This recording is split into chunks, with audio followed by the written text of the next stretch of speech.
Alam mo ba kapatid, na hindi lang isang uri ng spiritual gift ang ibinigay ng Diyos sa bawat mananampalataya. Napakarami po. Actually, may tatlong pangunahing passage po na nagtuturo tungkol dito. Kung hindi natin ito naintindihan ng tama, pwede tayong maligaw. Maligaw, it's either sa pride o confusion. Pero kapag naintindihan natin ito, malalaman natin kung bakit kung bakit tayo binigyan ng Diyos ng kaloob.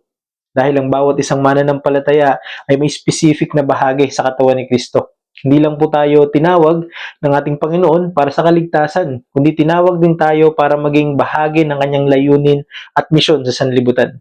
Pero ang tanong, alam po ba natin ang kaloob na ibinigay ng ating Diyos sa bawat isa?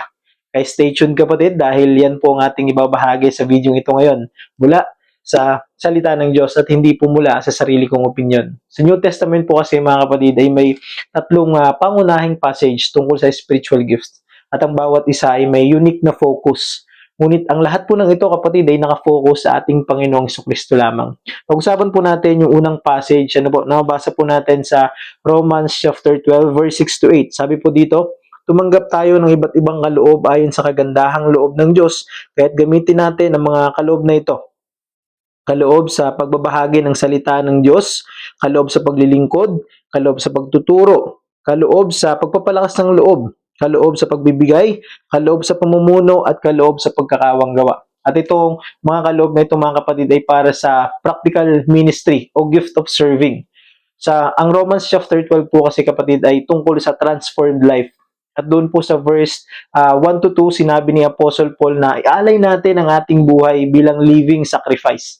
Pagkatapos po nito, ipinaliwanag niya na ang transformed life ay nagre-resulta sa paglilingkod sa ating Panginoong Kristo. At doon nga po, sinabi ang mga kaloob na mula sa Diyos. Paglilingkod, pagtuturo, pagpapalakas ng loob, pagbibigay, pamumuno, at pagkakawanggawa. Ang pangalawang passage naman po kapatid ay mababasa natin sa Romans chapter 12 verse 8 to 9. Sabi po rito, ang ilan sa atin ay napagkalooban ng kakayahang magsalita ng mensahe ng karunungan at kaalaman. Ang iba naman po ay pananampalataya. Ang iba naman ay kaloob sa kakayahang magpagaling ng may sakit. Ang iba naman ay kakayahan na gumawa ng himala. Ang iba naman po ay kakayahang kumilala kung aling kaloob ang mula sa Espiritu, kung alin ang hindi. May iba naman na pinagkalooban ng kakayahang magsalita ng iba't ibang wika at ang iba ay magpaliwanag ng mga wikang iyon. Bakit po ba ito isinulat ni Apostle Paul? Ano po? Dahil mabasa po natin doon sa 1 Corinthians chapter 12, ang iglesia ng Corinto ay nagkakaroon ng confusion at division tungkol sa spiritual gift. Kaya nilinaw po ito dito ni Apostle Paul na ang mga kaloob na ito ay gawa ng Espiritu ng Diyos at hindi po ng tao. Mula ito sa Diyos at hindi po mula sa sarili nating kakayanan o karunungan. At ang mga kaloob po na ito ay tinatawag na manifestation gifts or spiritual empowerment. Dahil sa mga kaloob na ito, dito mas pinapakita ang kapangyarihan ng ating Panginoon. Palagi po nating tandaan mga kapatid na ang lahat ng ito ay gawa ng iisang espiritu lamang na namamahagi ng iba't ibang kaloob sa bawat isa ayon sa kanyang ipinasya. Hindi po tayo namimili ng nais nating kaloob. O gusto kong magturo, gusto kong gumawa ng himala. Hindi po, kundi iyon po ay ayon sa kagandahang loob ng Diyos. Siya po magbibigay nito sa bawat isa sa atin ayon sa kanyang plano. At ang pangatlong passage naman mga kapatid ay mababasa natin sa Ephesians chapter 4 verse 11. Sabi dito, at binigyan niya ang ilan ng kaloob upang maging mga apostol. Ang iba na may maging pari, ang iba yung mga ebanghelista at iba yung maging mga pastor at mga guro. Tinuturo naman po dito ng bawat kaloob sa ministry o leadership. Ano po, dahil ang Ephesians chapter 4 po ay isinulat tungkol sa pagkakaisa ng katawan ni Kristo. At ang mga kaloob po na ito ay hindi lang mga abilities, ano po, kundi ito ay mga taong tinawag ng Panginoon upang mag-equip ng iglesia. Layunin po ng mga kaloob na ito na palaguin at patatagin ng palalimin pa ang relasyon ng bawat isa kay Kristo. Sila ang mag-aakay sa bawat isa sa atin sa tamang katuruan at sa salita ng Diyos.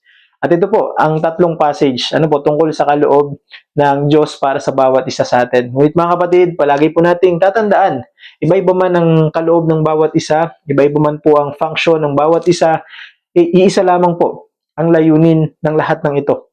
Patatagin, palakasin, palaguin ang katawan ni Kristo. At higit sa lahat ay siyang maitaas, mahayag at mapapurihan sa ating mga buhay. Hindi din po sukatan ng ating spiritual life kung gaano o anong klase ng gift ang meron tayo. Sa katunayan, sabi nga po ni Apostle Paul, ano po dun sa 1 Corinthians chapter 13 verse 1, makapagsalita man ako sa wika ng mga tao at mga anghel, kung wala naman akong pag-ibig, para lamang akong kampanong umaalingaw-ngaw o kumpiang na maingay. Dahil ang tunay na sukatan, kapatid, ay ang pag-ibig sa ating puso para sa Diyos at para sa ating kapwa.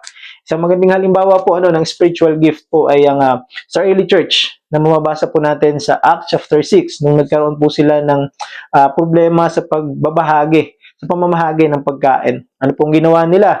Nag-appoint po sila ng mga taong may kaloob sa paglilingkod. Habang ang mga apostol naman po ay nakafocus sa pagbabahagi ng salita at pananalangin. At ano po, naging resulta. Sabi po dun sa Acts chapter 6 verse 7, patuloy na lumaganap ang salita ng Diyos at dumami ang mga alagad sa Jerusalem. At maraming paring Hudyo ang naniwala sa magandang balita. Sabi, pinapakita po dito mga kapatid na kung gagamitin ng bawat isa ang kanilang mga kaloob ay lalago po ang bawat church. Magiging productive po ang lahat at magre-resulta po ito ng ikaluluwalhati at kupupuri ng ating Panginoong Hesus.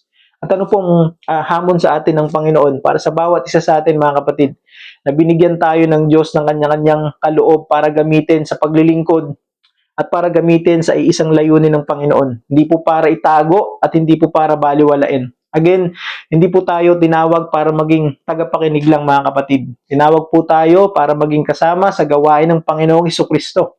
Kaya tanungin mo ngayon ang sarili mo kapatid, ginagamit mo ba ang kaloob ng Diyos na ibinigay niya sa iyo para sa kanyang gawain? Kung hindi pa kapatid, ito ang tamang panahon. Maaaring itong video na ito ay ginagamit ng Diyos para panawagan sa iyo, para magpagamit ka, maging kaisa ka sa kanyang layunin at sa kanyang misyon sa sanlibutan ito. Layunin para sa bawat isang mananampalataya, layunin para sa kaligtasan ng bawat isa, at layunin para sa kaluwalhatian at kapurihan ng ating Panginoong Hesus. Amen.